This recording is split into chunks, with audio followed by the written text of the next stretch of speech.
नमस्कार, capital TV Bihar देख रहे हैं आप। मैं हूं राधिका राज। आज इस स्पेशल स्टोरी में बात होगी नीतीश कुमार की सियासी चाल की।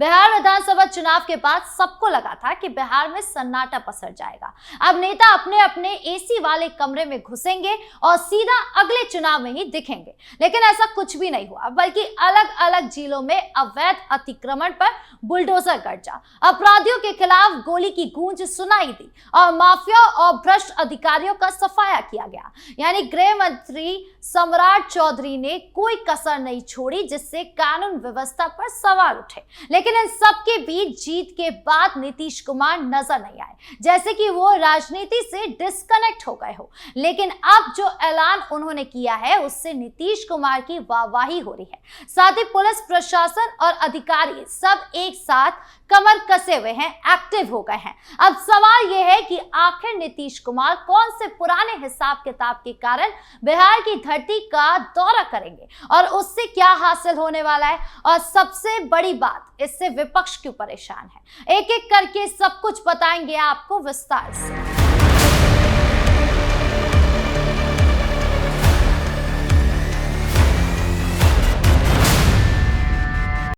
प्रगति यात्रा का होगा हिसाब किताब। मुख्यमंत्री नीतीश कुमार ने पिछले साल प्रगति पद यात्रा निकाली थी।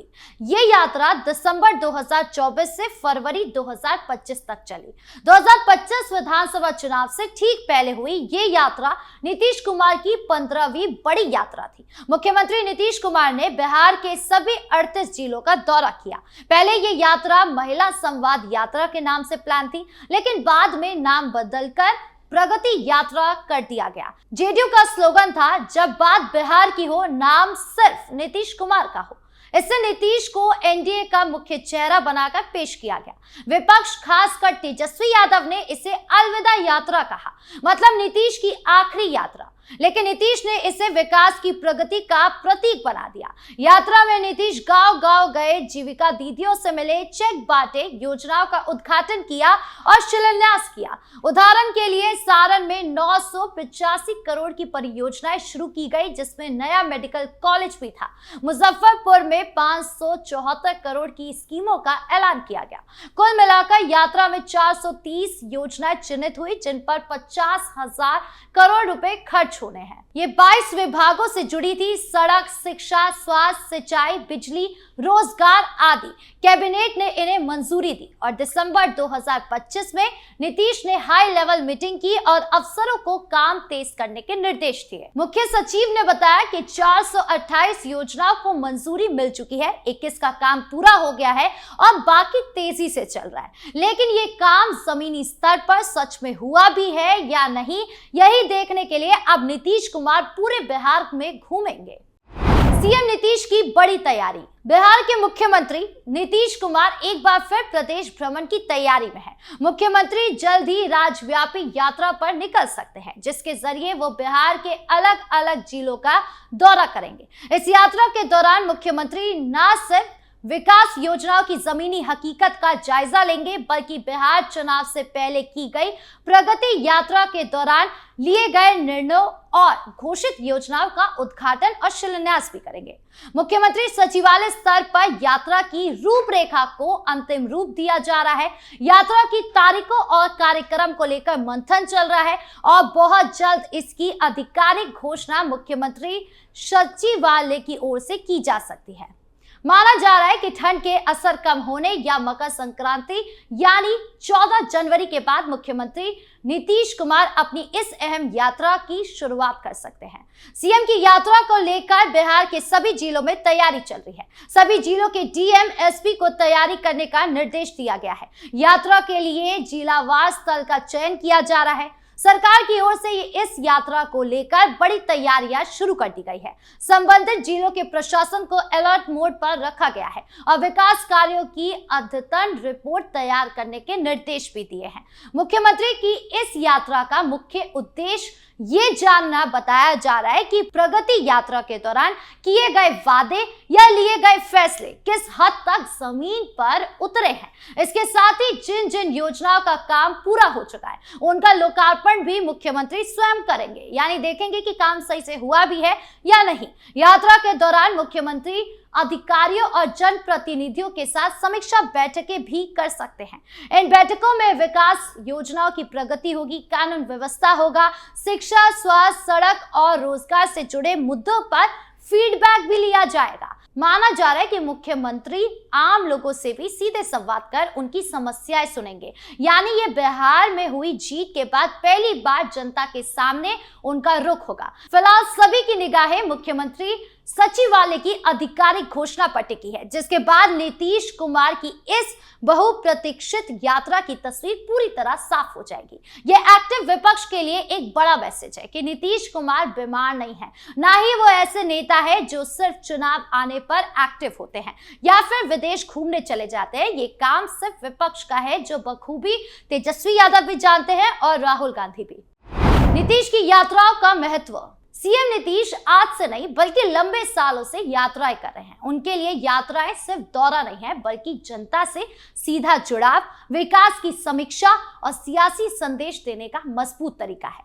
नीतीश कुमार ने 2005 में अब तक कई पदयात्राएं और यात्राएं की हैं, जो उनके सुशासन के मॉडल को मजबूत करने में बड़ी भूमिका निभाते हैं। इन यात्राओं से बिहार में कानून व्यवस्था सुधरी है, विकास कार्य तेज हुए हैं और नीतीश की छवि सुशासन बाबू की बनी है। आइए इन पदयात्राओं की कहानी विस्तार से समझते हैं। नीतीश कुमार की पहली बड़ी यात्रा 2005 में न्याय यात्रा थी। उस समय बिहार में लालू प्रसाद यादव का राज था, जहां जंगल राज का आरोप लगता था। नीतीश ने न्याय यात्रा से अपराध और भ्रष्टाचार के खिलाफ आवाज उठाई। यह यात्रा चुनाव से पहले थी और इसका असर इतना बड़ा हुआ कि 2005 में नीतीश पहली बार पूर्ण बहुमत से मुख्यमंत्री बने। न्याय यात्रा ने जनता को संदेश दिया कि नीतीश कानून का राज लाएंगे। नतीजा यह हुआ कि अपराधियों पर नकेल कसी गई, पुलिस सुधरी थी और बिहार की छवि बदली थी। इसके साथ कई यात्राएं आई, विकास यात्रा, विश्वास यात्रा, सेवा यात्रा, अधिकार, संकल्प, संपर्क, निश्चय, धन्यवाद, जल, हरियाली यात्रा। हर यात्रा का अपना मकसद था। विकास यात्रा में सड़कें थी, बिजली, स्कूल पर फोकस था। नीतीश गांव-गांव गए, लोगों से मिले, शिकायतें सुनी और तुरंत अफसरों को निर्देश भी दिए। इससे बिहार में हजारों किलोमीटर सड़कें बनी, गांव में बिजली पहुंची, स्कूलों में टीचर आए, लड़कियों के लिए साइकिल योजना शुरू की, जो बाद में बहुत लोकप्रिय हुई। जल जीवन हरियाली यात्रा पर्यावरण पर थी। नीतीश ने पेड़ लगाने, पानी बचाने और हरियाली बढ़ाने की मुहिम चलाई। लाखों पेड़ लगे, तालाबों की सफाई हुई। ये यात्रा क्लाइमेट चेंज के समय में बहुत जरूरी थी और नीतीश की दूरदर्शिता दिखाती है। समाज सुधार यात्रा में शराबबंदी, दहेज प्रथा और बाल विवाह के खिलाफ जागरूकता फैलाई गई। बिहार में शराबबंदी नीतीश की बड़ी पहल है, जो इस यात्रा से जुड़ी है। हालांकि इसमें कुछ कमियां आई, लेकिन महिलाओं ने इसका समर्थन किया क्योंकि घरेलू हिंसा कम हुई। 2024 से 2025 में प्रगति यात्रा सबसे ताजा उदाहरण है। पहले इसे महिला संवाद यात्रा कहा गया, फिर समाज सुधार और आखिर में प्रगति यात्रा। दिसंबर 2024 से जनवरी 2025 तक चली ये यात्रा चुनाव से पहले थी। नीतीश ने सभी जिलों का दौरा किया, विकास योजनाओं का उद्घाटन किया, शिलान्यास किया। सारण में 985 करोड़ की परियोजनाएं शुरू की। प्रगति यात्रा में महिलाओं से खास बातचीत हुई, जीविका समूह को मदद दी गई। इसका असर 2025 चुनाव में दिखा। एनडीए को बड़ी जीत मिली। नीतीश 10वीं बार मुख्यमंत्री बने। नीतीश की पद यात्रा का असर गहरा है। ये यात्राएं सिर्फ सियासी नहीं बल्कि प्रशासनिक भी है। हर यात्रा में नीतीश अफसरों से मीटिंग करते हैं, काम की समीक्षा करते हैं। इससे अफसर अलर्ट रहते हैं, काम तेज होता है और इससे पता चलता है कि जनता तक ये सारी सुविधाएं पहुंची भी है या नहीं पहुंची है। महिलाएं, पिछड़े, दलित, सबको नीतीश ने इस यात्रा से जोड़ा है। 7 निश्चय योजना जैसी बड़ी स्कीमों की शुरुआत यात्राओं ने हुई। बिहार की जीडीपी बढ़ी, गरीबी कम हुई, शिक्षा और स्वास्थ्य में सुधार आया। इसका क्रेडिट इन यात्राओं को जाता है, लेकिन आलोचना भी होती है। विपक्ष कहता है कि यात्राएं दिखावे की है, असल काम नहीं होता। नाम बदलना जैसे महिला संवाद से प्रगति यात्रा पर सवाल उठाते थे। उम्र ज्यादा होने पर स्वास्थ्य का मुद्दा आता, फिर भी 74 साल की उम्र में नीतीश नहीं रुकते। 2026 में भी नई यात्रा की तैयारी है, जो प्रगति यात्रा के वादों की समीक्षा करेगी। नीतीश की पद यात्रा बिहार की राजनीति का ट्रेडमार्क बन गई है। गांधी, जेपी नारायण की परंपरा को आगे बढ़ाती है। ये जनता से जुड़ने का तरीका है, जहां नीतीश पैदल चलते हैं, लोगों से गले मिलते हैं, समस्याएं सुनते हैं। इससे उनकी छवि मजबूत हुई है और आगे भी होगी। इसीलिए बिहार बदला भी है। जंगल राज से सुशासन तक का सफर इन यात्राओं से जुड़ा है। भविष्य में भी नीतीश की पद यात्राएं बिहार की दिशा तय करेगी। ये सिर्फ यात्रा नहीं, बिहार के विकास और नीतीश की सियासी ताकत की कहानी है। आपकी इस पूरे मामले को लेकर क्या राय है, कमेंट बॉक्स में जरूर बताएं। धन्यवाद।